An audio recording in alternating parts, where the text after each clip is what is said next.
Hello out there to you. In this video, we're going to use the Fisher equation to calculate what it does. It calculates real interest rate. We're given some information in a table in the problem, and we're going to have Google Sheets help us out with this. Okay, so I made my table, and you can see how these are a little bit goofy, so I'm going to go up to Format. I'm going to go to Wrapping. This is just a preference thing. I want to wrap that one right there, and I want to make it bold, that heading there, and I want to make it centered so that I can see what I got better. And I hit the Format Painter, and I copied that formatting over so that it looks a little bit nicer, in my opinion. You can make them however you want.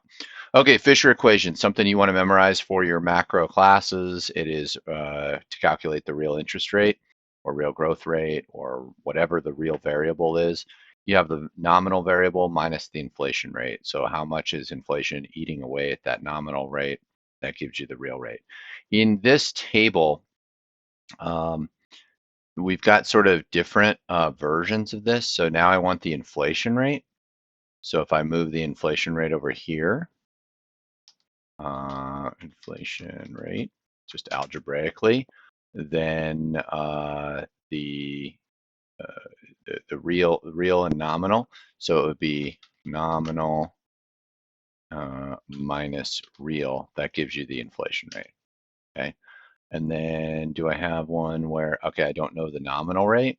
So the other version of this nominal would be real plus inflation rate.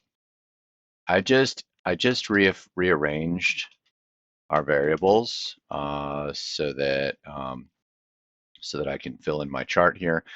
You can memorize it however you want. I suggest this way because that's the normal way, but any of these work. Okay, so to write a formula in Google Sheets, we hit equals, and I'm going to use the inflation rate one. I want to know what the inflation rate is, so it'd be nominal minus real, and they're 5 away from each other, and so it should work.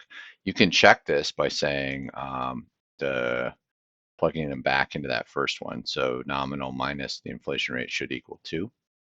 And then the next one, actually I've already written that formula, so I can just grab that ball there and copy that down. And that's 7, they're the same. Okay. Next I want real interest rate. This one's the standard formula, so nominal minus real, and I get 4, and that makes sense. 6 minus 2 is 4, so just kind of check your math, and I can just copy that down to the next there. So nominal minus 9 equals -3. Finally, the nominal rate is the real rate plus the inflation rate. So real rate plus the inflation rate, and that's 4. Sheet sees what I'm doing, so we can hit enter. Well, I guess not. The other way to copy a formula is to highlight and then hit Control D on your keyboard. So I've filled it all in, and if you want to check this, it's good practice to check it. Just figure out what the real interest rate is. Make sure it makes sense. So nominal minus real. So I don't know. We'll say checked for real. And you can make sure that it all makes sense. It would just be nominal minus inflation rate.